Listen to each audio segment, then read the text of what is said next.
Okay, coming up next, we have our first performer of the evening, a gentleman by the name of Taylor Tomlin. I'm going to tell you a little bit about Taylor. You might have seen him walking around. He's got wearing a big, tall hat that he made himself. He is a native Texian. Taylor Tomlin was born in Tyler, Texas, but has spent most of his life residing on a small ranch in the wilds of North Bee County in what remains of Mineral, Texas. I'm from Christine, Texas. I didn't know there was anything smaller than Christine. An avid historian, Taylor has participated in historical reenactments and living history venues across the country. Taylor was first introduced to Dobie's work while working on a ranch in high school when the ranch owner presented him a copy of The Voice of the Coyote as a gift. An alumni of Coastal Bend College and Texas A&M University, Taylor more recently has served as a professor of history and writing at the former institution, and in the fall of 2015 sponsored a lectureship series on the life and times of J. Frank Dobie.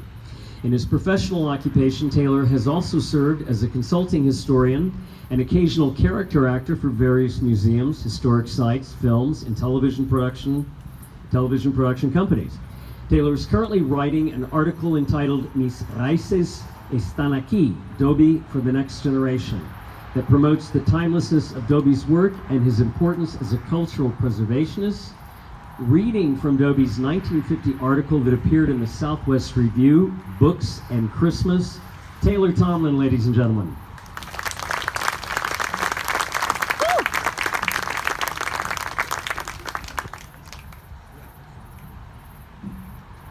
Good evening. I will start this by saying I'm not sure that free beer was a good idea this year. and for even more intimidation, I feel like I'm standing on the shoulder of giants here to follow Stephen up, and then Bill Whitliff later, and of course Stephen Davis here. I selected this story from Dobie. I wanted to read something that was a little more obscure and something that said something about Dobie himself, not just one of his stories that he preserved for us to remember in the future. And I found a lot of myself in this particular story of Dobie. And to quote Teddy Roosevelt, I am a part of everything that I have ever read, and I find a big part of myself in this particular work of J. Frank's. So while I was waiting to be registered as a freshman at Southwestern University in Georgetown, Texas, 44 years ago, the president of the college made a remark that had a great influence on my life. His name was R.S. Heyer. He was a physicist with a liberal education, and he had a noble nature. He fulfilled Emerson's definition of a scholar, a man thinking. I was sitting at a table, a dejected alien in this new world full of strange people and strange ways. My new patent leather shoes, the first I had ever worn, were pinching me. I was looking out the window and wishing I were home in the mesquite country, riding a free horse in the free country. As Dr. Heyer passed by, he must have noted the lost look on this very green freshman. He spoke and then sat down for 2 or 3 minutes, and he asked if I read books. I replied that I'd been reading books ever since I learned my ABCs, and that before that my mother and father read to me. He said, early in life I formed the habit of reading a book a week, and I have kept that habit. His words were quick and precise, and I am sure that he read rapidly and accurate with a grasp and great appraisal. I resolved to read a book a week, and in college I pretty well kept the resolution. Though long books took longer to read, reading has always been a natural pleasure to me, so I make no claim to it as a virtue. If a book does not interest me, I may go through it for the purpose of learning something or satisfying a curiosity. I can go through this kind of book in a long gallop, but I like books that make me want to linger. Our house has more books than anything else, and I am curious to know if the doubling of the size of my study now underway will provide enough shelves for all the boxes of books stored in the barn 10 miles away and elsewhere. If the price is within reach, I will buy any book illustrated by Charles M. Russell, anything pertaining to W.H. Hudson, all of whose writings, the majority in first editions, I already have, and any piece of nonfiction that treats of range life. But I am not without my limitations on what I collect. That is, I am not a genuine collector.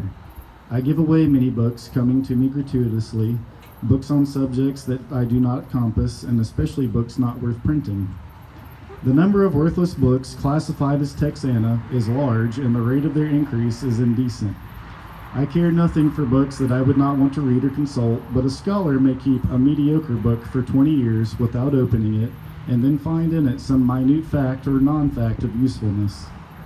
In hundreds of books, I have made indexes to topics that are of interest to me. Comparatively, few books can be favorites to anyone. When an old reader starts talking about favorites, he finds that he does not know himself. Not listening to a writer, not a listing of writers and characters that I read over and over again, but from those whom I carry something in myself. That something would still be there if I did not own the book.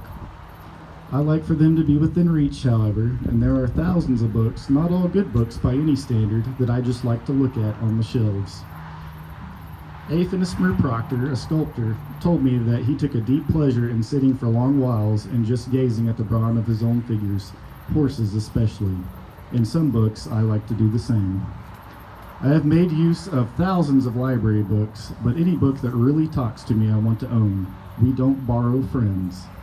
Yet I have certainly had my share of good reading from public libraries. In my childhood, on a ranch, altogether out of reach of libraries and bookstores, Christmas was always the time of oranges and new books. The oranges went fast. Some of the books will be in my house and in me when I die. We children knew positively that there would be books on the Christmas tree or in our stockings.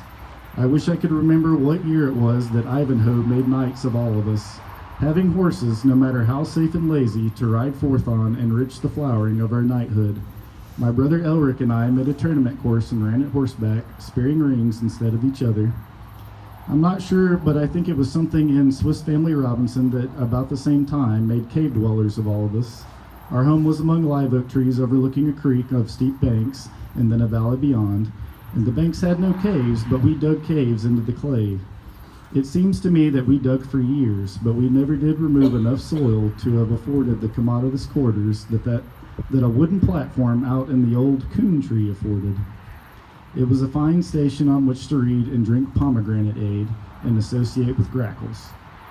A chicken-stealing coon was sighted in this big oak before I came along, and I believe shot out of it. After that, it was known as the coon tree.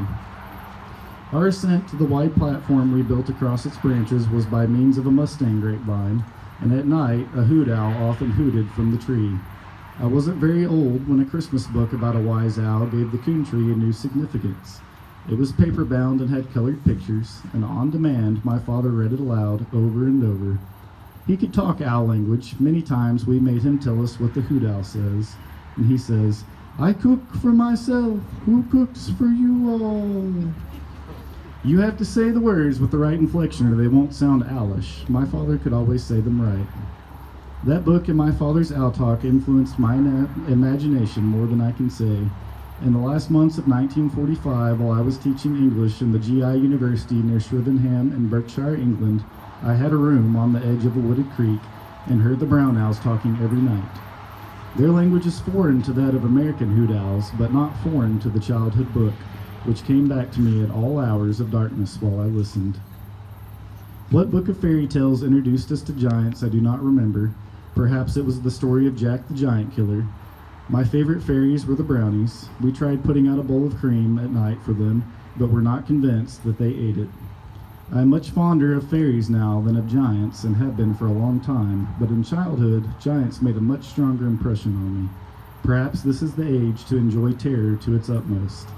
Our home, as I said, was on high ground, overlooking a valley, and across this valley in a tree-studded hill. One evening, 300 or 400 yards from the house, I pointed out to my younger sister and brothers and 2 or 3 cousins visiting